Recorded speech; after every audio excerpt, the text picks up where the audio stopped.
The fluorescent lights hum above as the courtroom stares in suffocating silence, the air thick with tension, as Judge Carlton Haynes, a silver-haired man in his late 60s with a hardened face and cold blue eyes, slams his gavel down with theatrical force, his voice slicing through the quiet like a blade. "This isn't a charity ward, Miss Daniels. If you think your sob story about being a nurse gives you special privileges in my courtroom, think again." The gallery shifts uncomfortably, a mixture of shock and unease rippling across the faces of spectators as all eyes turn to the woman standing alone at the defense table. Her hands clenched tightly together, her jaw rigid but trembling. Ava Daniels, 34. Black, tall, and poised, wears her navy blue scrubs like armor, though her ID badge now hangs like a noose around her neck under the scrutiny of the court. Her hair is pulled back in a tight bun, her posture stiff with dignity despite the humiliation coursing through her body like fire. She is a trauma nurse at St. Mary's, 12 years in emergency medicine. 3 commendations. 1 life-threatening stabbing by a patient with schizophrenia, and more hours spent saving lives than sleeping. But none of that matters here. Not today. Not in front of this man who looks at her and sees nothing but color. Nothing but class. Nothing but contempt. The charge assault.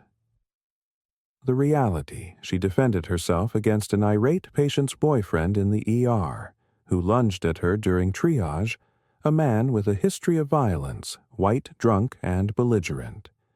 But Haynes doesn't care about that. He sees the security footage, sees her pushing back, hears the man's slurred accusation that she was aggressive, and that is all he needs. "Let me be clear," Haynes says, leaning forward, his voice laced with disdain. "People like you think you can play the victim card whenever it suits you. Well, not in my court." Ava's lips part slightly, a flicker of disbelief washing over her expression. Not just for the injustice being leveled against her, but for the sheer brazenness of the prejudice now ringing off the mahogany walls sanctioned by the very authority meant to defend her rights. Her lawyer, a meek public defender named Sanders, barely lifts his head. He mumbles something inaudible, clearly cowed, clearly beaten before the trial even began. Ava's mother, seated behind her in a modest dress and worn heels, bites her lip so hard it draws blood. Her father is gone. Heart attack 3 years ago, and Ava remembers his words in moments like this. "Keep your chin up. Don't let them see they got to you."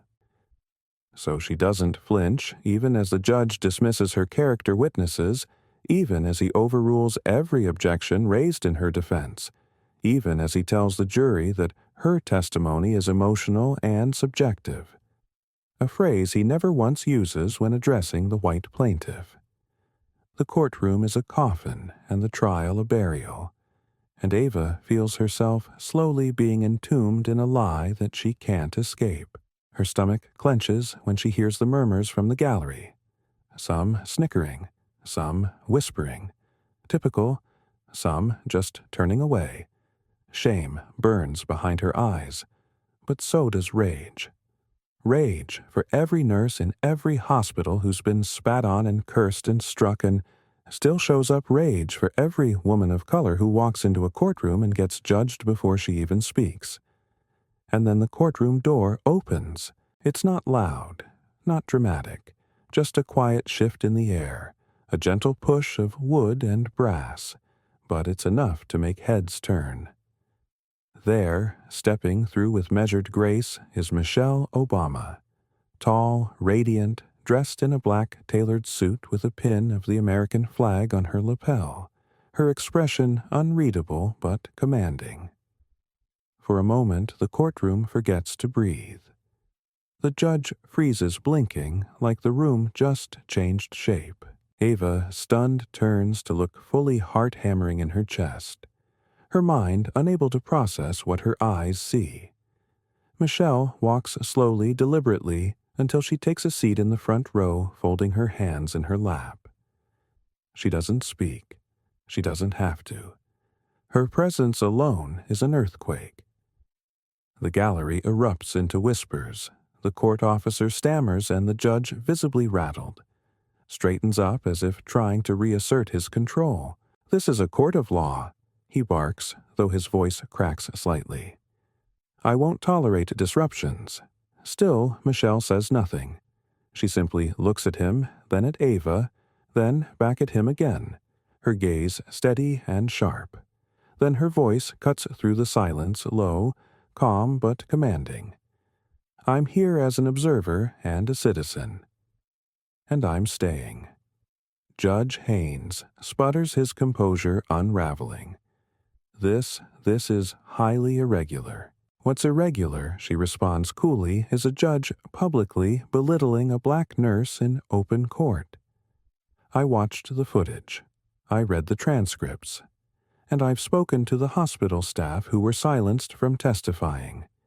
You may have the bench, but you don't have the truth." A pause, then louder for the court, and everyone in this room knows it. The silence explodes into murmurs. The plaintiff's attorney leaps up, objecting, shouting about improper influence, but it's too late. The spell of bias is broken. Reporters outside who caught wind of Michelle's arrival burst into the room. Cameras flash. The courtroom becomes a storm. Judge Haynes tries to restore order, gavel pounding, but his voice is now just thunder in the distance. Lost behind the tidal wave of truth crashing in Michelle stands. "I'm not here to argue the law," she says, looking at Ava, who now trembles not from fear, but from the unrelenting weight of dignity crashing back into her spine. "I'm here to remind this court that justice is supposed to mean something. And if it doesn't mean anything for a woman who's spent her life saving others, then it doesn't mean anything for any of us." Ava looks up at her lips, parting in disbelief and reverence. "Thank you," she whispers. Michelle smiles softly, but there's fire behind it. "Don't thank me. Stand up and show them who you are." And Ava does. She rises, tall, proud, not broken, not small. She steps forward to the bench again, this time without shaking hands. "Your Honor," she says, her voice calm, firm. "I request a full review of judicial conduct, and I am filing a motion to dismiss based on procedural bias and racial discrimination." The judge opens his mouth, but he has nothing. The courtroom is no longer his sanctuary. The cameras are rolling. The people are watching. The mask is off. In the days that follow, Ava's case goes viral. Nurses across the country speak out. The hospital releases a statement defending her. The plaintiff's story falls apart under scrutiny.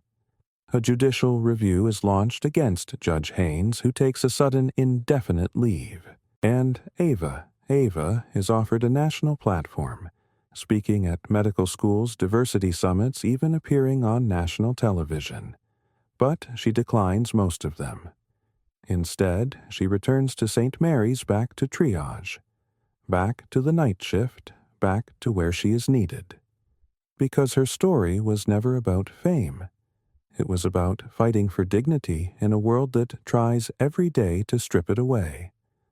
And sometimes justice doesn't roar. Sometimes it walks in wearing a black suit, says nothing at first, and then reminds the world truth has a voice, and it will be heard.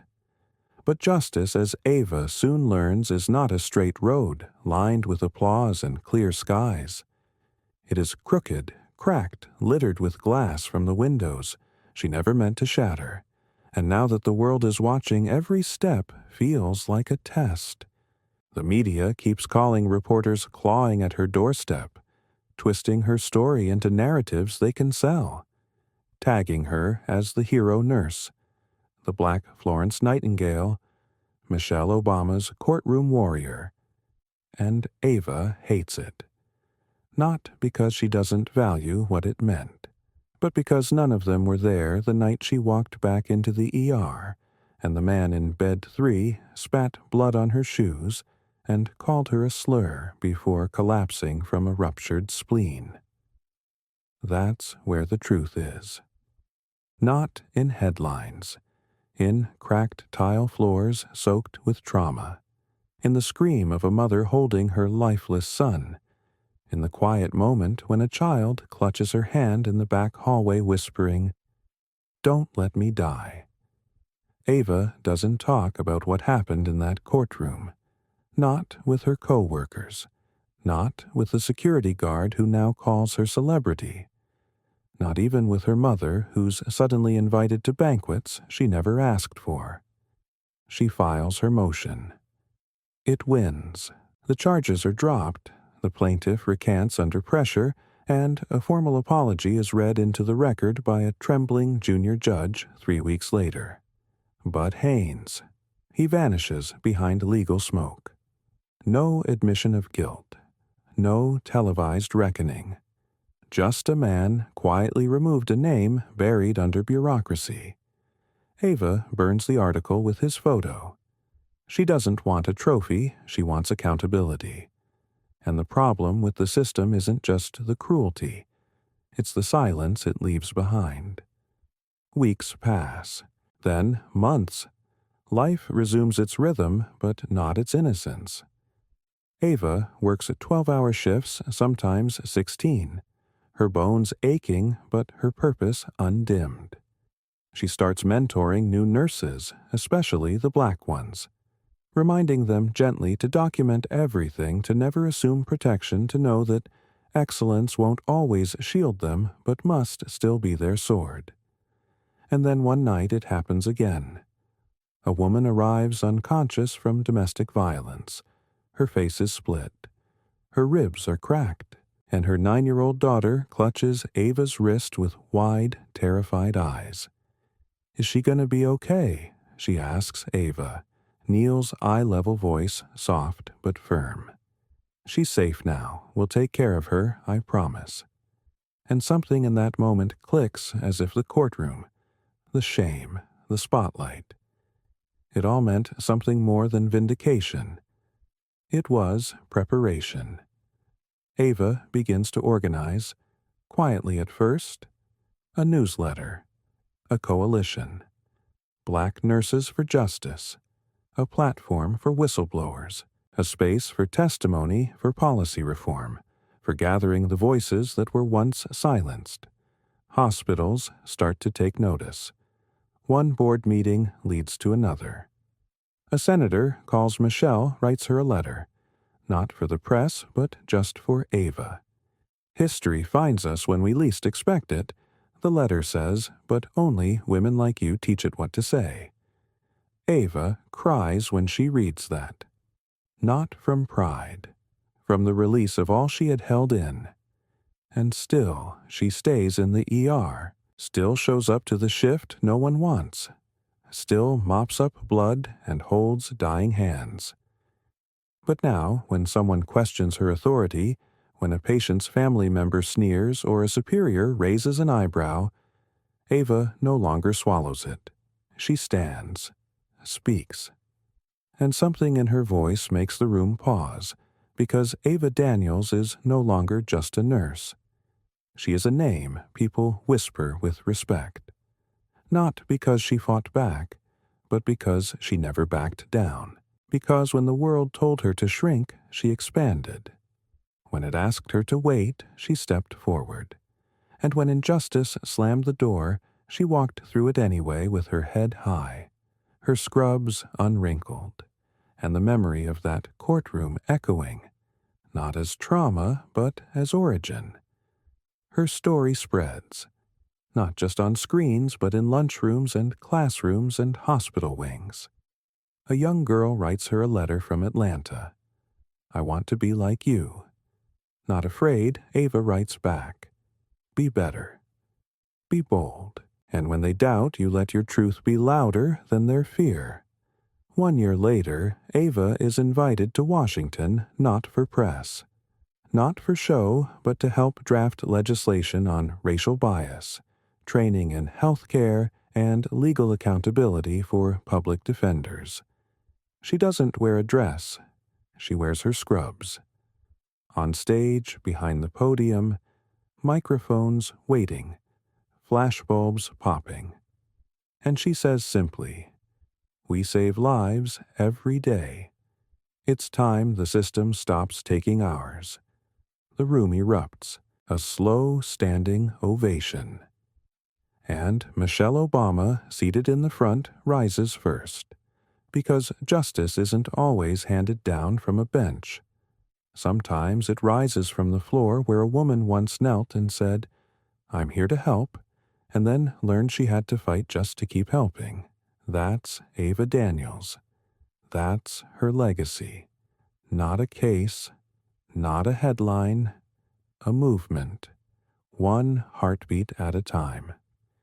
And so it begins. Not a revolution of noise, but of hands. Hands that stitch wounds and lift gurneys, hands that sign petitions and cradle trembling fingers in midnight corridors. Hands like Ava's blistered but unbroken building, something that can't be undone. Black Nurses for Justice grows from a quiet ripple into a current too strong to ignore. Chapters sprout in cities across the country. Detroit, Baltimore, New Orleans, Oakland, each led by a nurse who saw herself in Ava's story, who once stayed quiet in a meeting where a white doctor stole her words, who once swallowed rage when a patient refused her touch. These nurses now rise.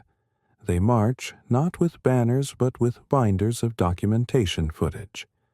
Policies highlighted in red stories that sting like salt. Ava becomes a name whispered in break rooms with reverence, a face on murals painted beside Harriet and Rosa and Coretta. Though she never asked for that. "I'm not a leader," she tells her mother one night while sitting on the old couch where she used to study pharmacology and cry from exhaustion. "I just couldn't stay quiet anymore." But her mother weathered and wise touches her hand and says, "Baby, that's exactly what makes you." 1. Hospitals begin calling her. At first, it's to speak. Then it's to consult. Then it's to help them dismantle the rusted skeletons of the systems they've let fester. And Ava doesn't just point out the cracks, she draws the blueprint for a new foundation. Mandatory implicit bias training, diverse leadership quotas, transparent incident reporting tied to staff protection, not punishment. And she doesn't sugarcoat the truth. In one high-level meeting, a white administrator chuckles and says, "But surely this isn't as bad as people make it sound." Ava turns to him, eyes steady, voice low. "How would you know? You've never had to stand trial for defending yourself in the workplace." The room freezes. She doesn't flinch. No more shrinking. No more waiting to be given permission to speak. One night back at St. Mary's, she finds a young nurse crying in the stairwell. Latina, 22. A resident doctor just told her she wasn't cut out for medicine. Ava doesn't give her a speech. She just sits beside her, hands her a tissue and says, "Don't ever let someone who never bled for this work tell you whether you're worthy of it." The girl nods slowly, wipes her face, and Ava sees it, the same spark she once carried like a secret flame.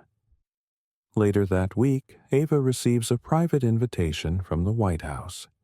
Not public, not performative. Just her, the president, and a small circle of policy leaders. They want her insights.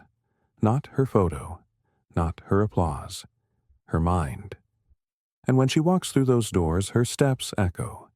Not with nerves, but with purpose. She speaks with precision, with data, with story. She reminds them that justice isn't theory. It's practice. It's blood and bone, and long hours under flickering lights. It's choosing humanity over hierarchy. And they listen. Really listen. After the meeting, one aide approaches her teary-eyed and whispers, "My mother was a nurse. They never saw her like this." "Thank you," Ava smiles gently. "Then let's make sure no one else has to wait this long." Meanwhile, Judge Haynes resurfaces in the news, a quiet leak. A former clerk steps forward with records of discriminatory rulings going back 15 years. The walls begin to close in. Ava doesn't comment, she doesn't celebrate. Because justice isn't revenge, it's correction. Let the system eat its own poison. She's too busy healing. In time, she writes a book, not a memoir, but a guide, Scrubs and Steel. The Fight for Equity in Care. It becomes required reading in nursing programs. She donates the profits to scholarships for students of color in medicine. And still, every Tuesday and Thursday, she works the night shift. She insists it keeps her grounded. One night during a storm. The power flickers in the ER, chaos erupts. Systems go down. A young black boy is wheeled in gunshot wound to the chest. Ava moves like lightning. No hesitation, no cameras, just hands, blood, heartbeats. The boy lives later. The mother sobs into her arms. "They told me I had to wait." She cries. "But you came for him." Ava holds her tight and whispers, "No one waits when I'm here. Not anymore." Months later, she's invited to speak at her alma mater. They rename the nursing school after her. She stands before a sea of fresh white coats and tells them, "You will be underestimated, undervalued, even unwanted, but you must never let them measure your worth by their fear.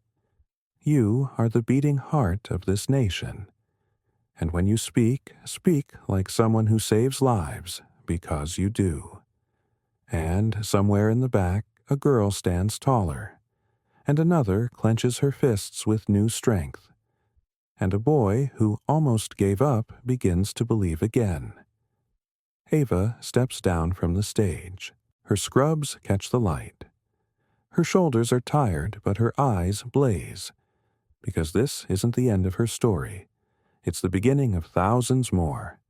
And in every hospital hallway, every courtroom, every back stairwell where someone once cried alone, her presence echoes. Not as a savior, not as a star, but as a signal. You are not alone. Stand up, speak loud, and walk through the fire, because someone already lit the path. And then comes the day Ava never expected. The invitation arrives, not through a press release, not through an aide or media contact, but in a handwritten note delivered by courier, signed simply Barack and Michelle. A private dinner. No press, no agenda, just gratitude. Ava stares at the card for a long time, sitting at her kitchen table with the same cracked mug she's had since nursing school steam rising from her untouched tea. She rereads the words. "You reminded the world of the strength in compassion. Let's break bread." Her breath catches, not out of awe, but from the haunting thought that somewhere some version of her might not have made it to this moment. That if she'd bowed her head that day in court, if she'd let fear win her story would have ended in silence like so many before her. At the dinner, in a modest room filled with warmth and humility, Ava speaks openly, not as an icon, just as a woman still haunted by what she saw, still driven by what must change. Michelle listens like a sister, Barack like a brother, and when Ava finishes, they don't speak in platitudes. They ask real questions. How do we scale it? How do we protect more? How do we make this permanent? Ava answers with stories, not slogans, with strategy, not a spectacle. They eat, They laugh. They remember the weight and grace of public service. And as she leaves, Michelle hugs her and says, "Keep your hands in the work." That's where the truth lives. Ava nods because she never left the work. She never will back in her city. The coalition begins to evolve. What started as nurses speaking out becomes a national policy watchdog. Ava helps draft a bill, the Healthcare Equity Protection Act, mandating racial bias auditing in every publicly funded hospital with enforcement tied to federal funding. It sparks outrage in the usual places. Headlines scream, "Overreach, reverse discrimination." But Ava doesn't blink. She testifies before Congress, calm, steady, wearing scrubs. She holds up photos, not of herself, but of others. A Filipino nurse who was demoted after reporting abuse. A Haitian CNA who was fired after refusing a sexual advance from a doctor. A Native American paramedic whose warnings were ignored until a patient died. These are not exceptions. Ava says, her voice firm across the chamber. They're the rule, and it's time we rewrite it. The bill passes the House by a narrow vote. The Senate is harder, but public pressure builds. Ava speaks at rallies, town halls, churches. Everywhere she goes, people rise. And then, one snowy evening, a nurse in Cleveland goes viral for stopping a police officer from brutalizing a black patient in cuffs. She invokes Ava's name in the video. "Don't touch him. I know my rights." I learned from Ava Daniels. The clip explodes. The wave grows. 1 month later, the Senate passes the bill. The president signs it into law. Ava is there, but she doesn't stand at the podium. She lets a group of young nurses behind her take that place. The spotlight is theirs now. After the ceremony, Ava walks the Capitol steps alone. Her coat pulled tight against the cold, her breath fogging the winter air. And in that quiet with flashbulbs behind her and history shifting beneath her feet, she allows herself a smile. Not for the cameras. For the girl, she used to be the one who sat outside courtroom doors, wondering if anyone would ever listen. She goes home, and that night she does what she always does. She laces her shoes, ties her hair, pulls on her scrubs, and walks back into St. Mary's for the night shift. The halls smell like bleach and old coffee. The intercom crackles. An elderly man is coding in room 8. Ava runs chest compressions. Calm commands, steady hands. No fanfare. No applause. Just life raw and real and waiting to be saved. After the crisis, a new intern looks at her eyes wide and says, "That was incredible." Ava wipes sweat from her brow, breathes deeply, and shrugs with a smile. Just Tuesday. And so the legend grows. But Ava doesn't call it a legacy. She calls it duty. And long after the cameras are gone, long after the books are closed and the courtroom's quiet, her story continues in every hand she ever held, every voice she ever lifted, every law she ever cracked open with the hammer of truth. She is not a hero. She is not a martyr. She is a nurse.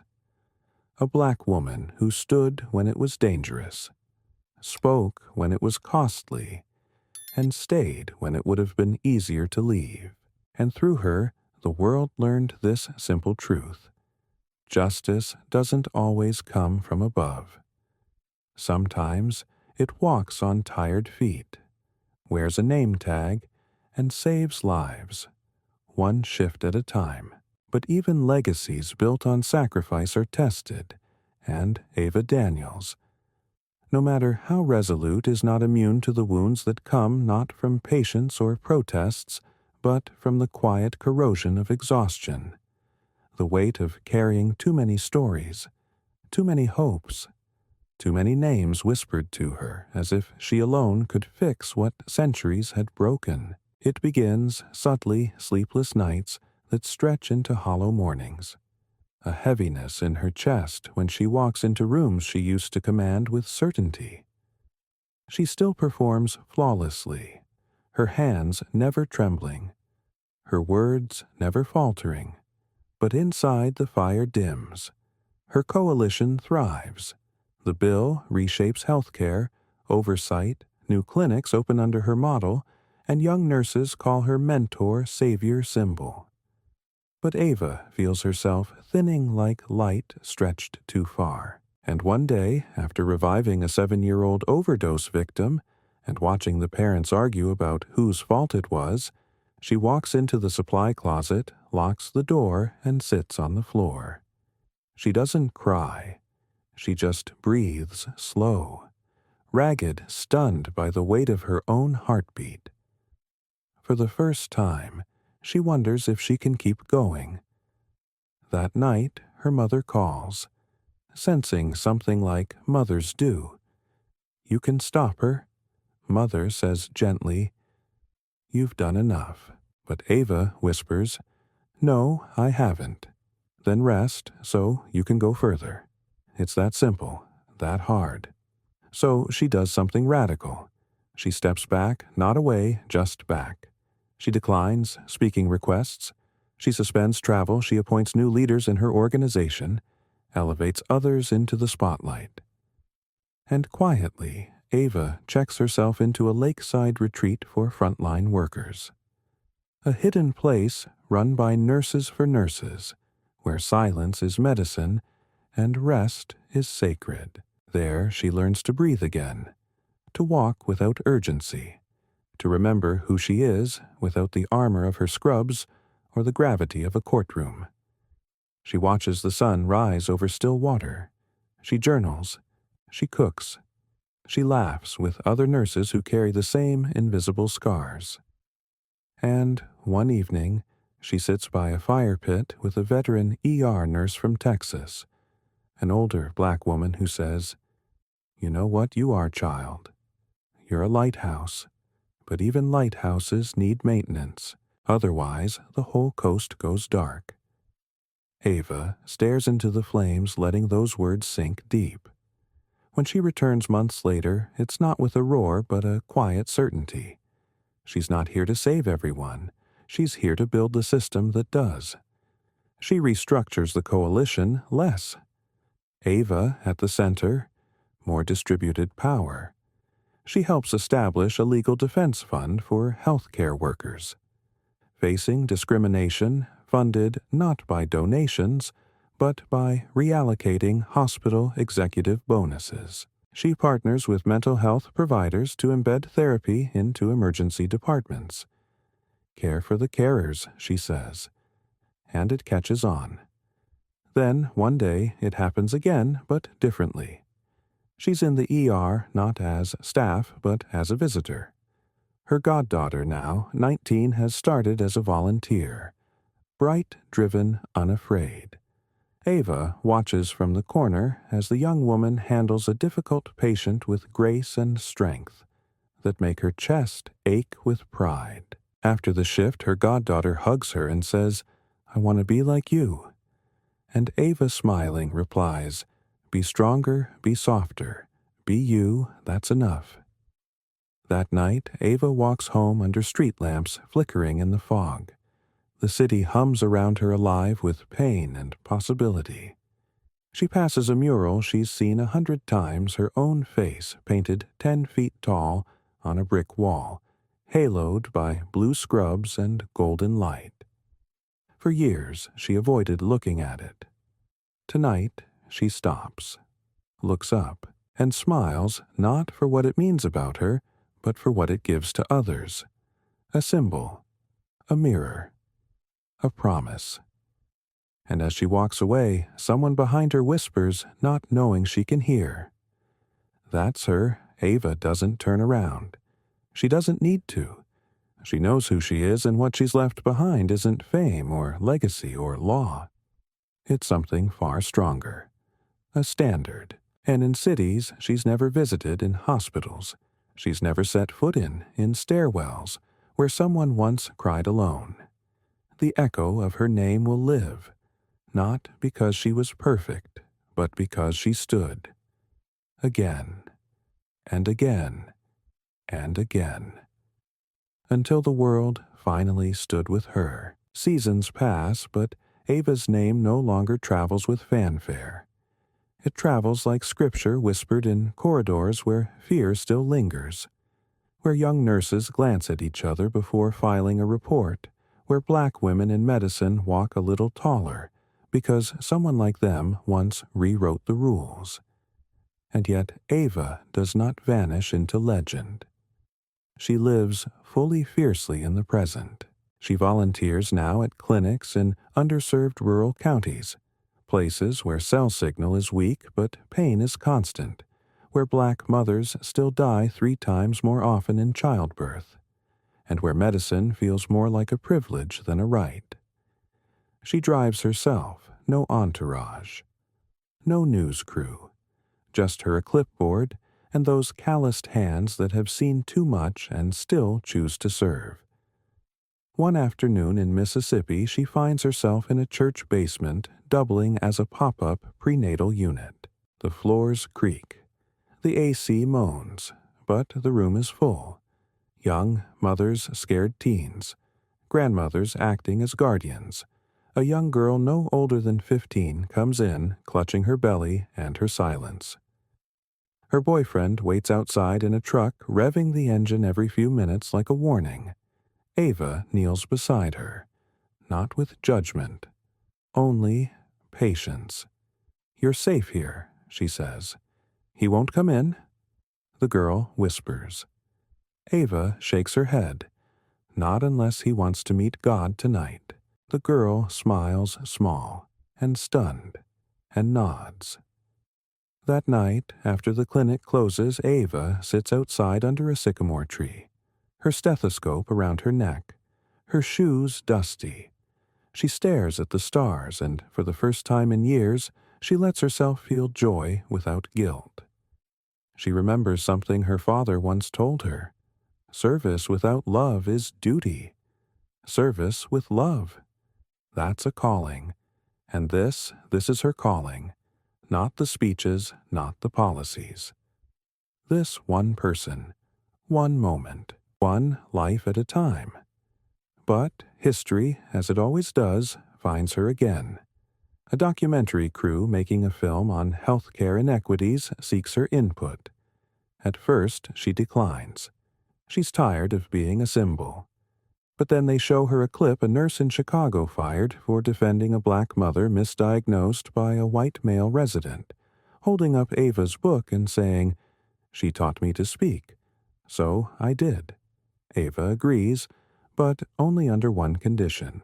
She won't be the subject. She'll be the narrator. The crew agrees. And the film that premieres a year later, The Night Shift Never Ends, features dozens of voices, stories of resistance and healing and loss, all woven together by Ava's quiet, steady narration. It wins awards, but more importantly, it becomes curriculum in med schools, in law schools, in every place where the system trains its gatekeepers. Ava doesn't attend the premieres. She watches alone one night with her goddaughter. When it ends, her goddaughter wipes her face and says, "I didn't know you carried this much." Ava answers, "Then I did it right. I carried it so you wouldn't have to." And then the letters begin. Hundreds, thousands from around the world. From Gaza, from Ghana, from a small island clinic off the coast of Japan. All addressed the same way, Ava Daniels, the nurse who stood. She reads, everyone answers, some cries at many, but never stops moving. Even in her 60s, she's still in the field. Teaching, listening, healing.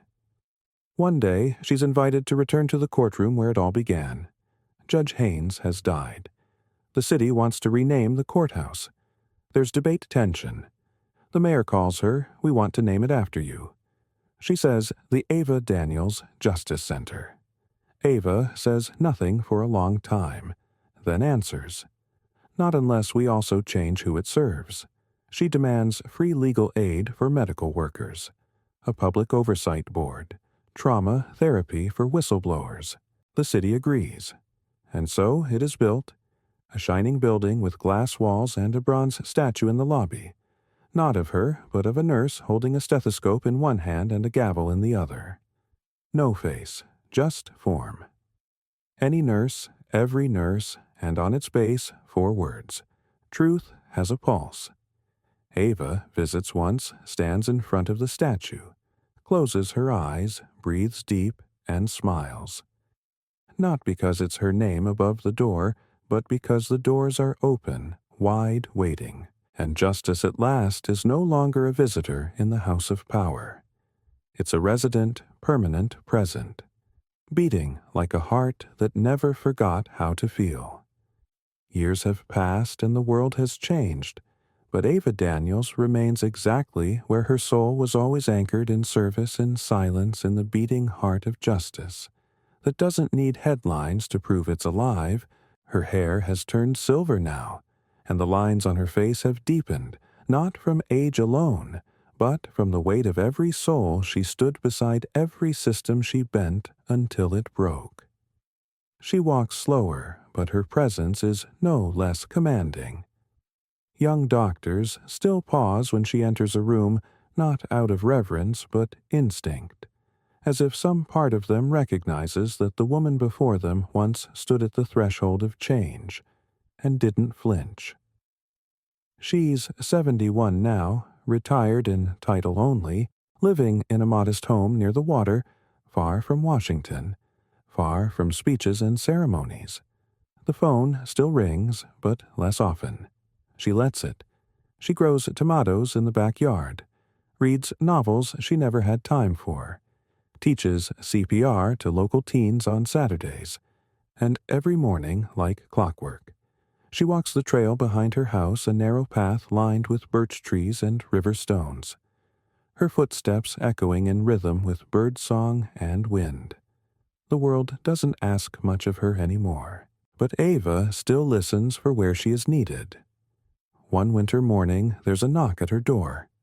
It's a girl, 17, shaking, clutching a crumpled envelope, eyes filled with that same quiet desperation Ava has seen 1,000 times before. "You don't know me," the girl says, "but my mom." She said, "If I ever needed someone to tell me I'm not crazy to come find you." Ava opens the door without hesitation, puts on the kettle. The girl speaks of mistreatment, of threats of being pushed out of a nursing program after filing a complaint. Ava listens. Every word. Every silence. When the girl finishes, Ava takes her hands and says the same thing Michelle Obama once told her decades ago, back when her own knees were shaking back when she thought she was alone in a courtroom built to crush her. "I'm here. I believe you, and I'm not going anywhere." She helps the girl draft her report, connects her to legal aid, tells her what to document, what to record, how to survive without letting bitterness rot her brilliance. The girl hugs her before leaving.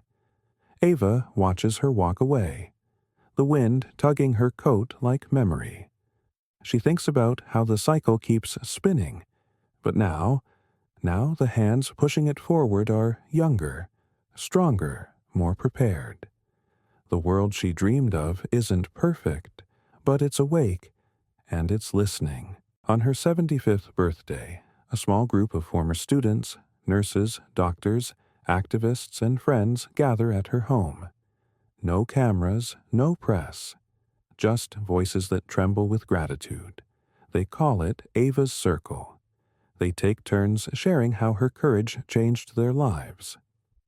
One woman, now a hospital CEO, says, "Everything I built on the foundation you refused to let sink." Another man, once a homeless teen, now an EMT, says, "I became who I am because you showed me what it meant to stand when standing hurt." Ava sits quietly wrapped in a shawl, her hands folded, eyes misting. Not from pride, but from peace. Because this is the reward. not fame, not monuments, but knowing that every fire she lit in the darkness stayed burning long after she stepped away. That night, after everyone leaves, she walks the trail once more slower now, her cane tapping gently against the earth. The stars above shimmer like memories. She stops at the river's edge, listening to the water move just like truth does, relentless, patient, unstoppable. She closes her eyes, breathes. The world does not need her to fight anymore. She has trained an army of healers who carry her fire. And just before she turns to go home, a breeze brushes her cheek warm despite the cold. She smiles, because somewhere a nurse is speaking up. Somewhere a courtroom is being reshaped. Somewhere justice is walking into a room in scrubs and sneakers saying, "I'm here, I won't be silenced," and Ava Daniels. The nurse who stood knows her work is done, but her voice will never stop echoing, because long after history forgets the names carved in marble, it will remember the woman who wore no crown, carried no sword, and still somehow moved the world. Spring returns to the earth like forgiveness, gentle and unwavering, and Ava Daniels wakes each morning to the sound of robins stitching song into the sky outside her window. Time no longer rushes her. She moves with purpose, not urgency. Her garden blooms wildly now, sunflowers stretching like arms, herbs spilling over the edges of raised beds, life flourishing under the same hands that once stilled the pulse of crisis. And though she is rarely seen in public anymore, the world hasn't forgotten her. It simply carries her forward in ways she no longer has to guide. Her coalition, now renamed the Daniels Institute for Justice in Care, operates on every continent. It provides legal defense education sanctuary hospitals that once denied racial bias, now compete for certification bearing her name. The words Ava Certified appear in neon lights across emergency rooms that once silenced nurses like her, but she watches all of it from a distance. Because legacy, she believes, is not something you hold. It is something you release. One morning, she receives a package. No return address. Inside, a worn pair of navy blue scrubs covered in signatures, written with markers. Hundreds of names. Thousands of letters. Some are from young nurses, some are from survivors. One note reads, "I lived because you spoke another. I never knew I was allowed to be brave until I saw you in court." Ava presses the fabric to her heart and closes her eyes. That night she lights a single candle by the riverside and sits for hours listening to frogs chirp and water glide. It reminds her of the ER, chaotic on the surface, but beneath it a rhythm, a pulse, something ancient and unshakable. A few weeks later, she receives a final request from the President of the United States. The new administration is drafting the AVA Act legislation that will mandate federal protections for all healthcare workers, reporting discrimination, abuse, or systemic neglect. They want her blessing. Her face on the signing stage.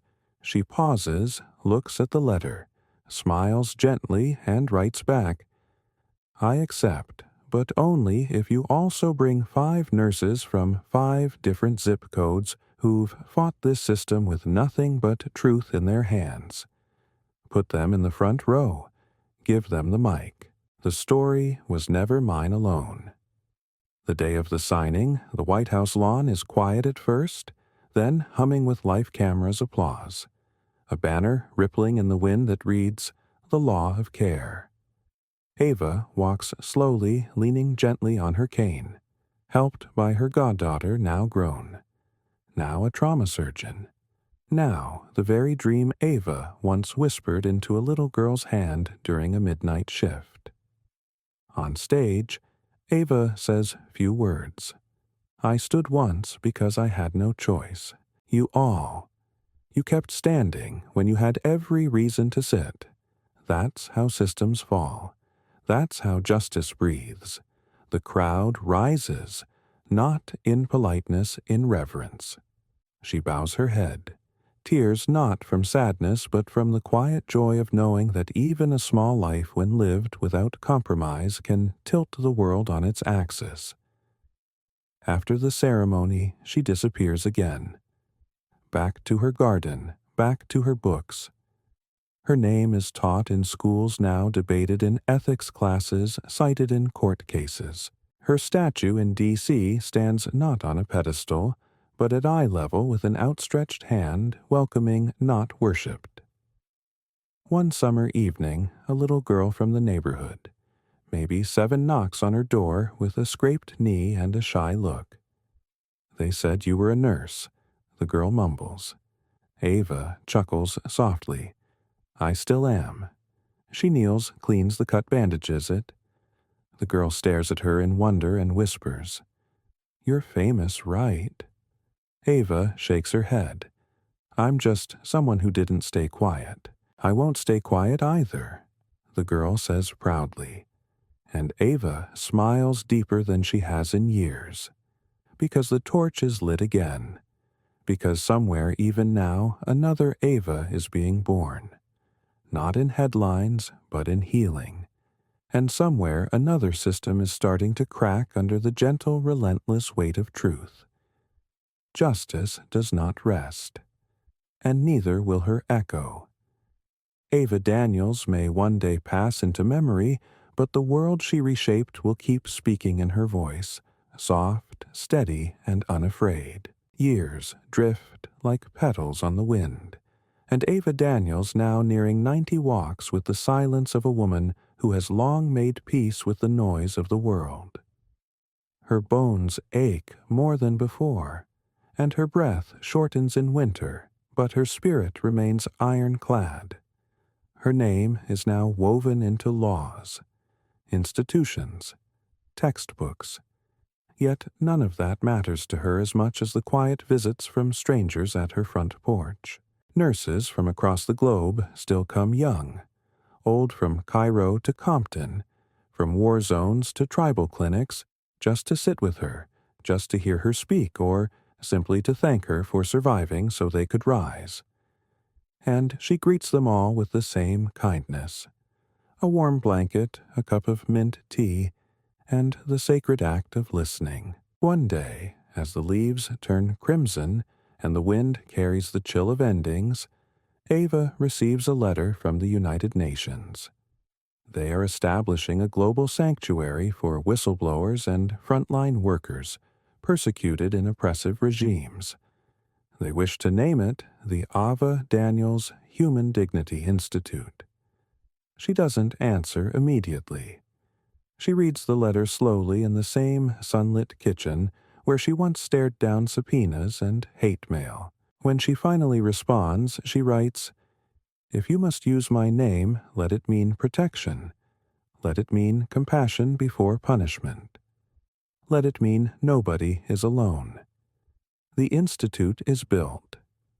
Ava never sees it in person, but she sees the live stream on a tablet handed to her by her goddaughter, now the director of emergency medicine at one of the nation's top trauma hospitals.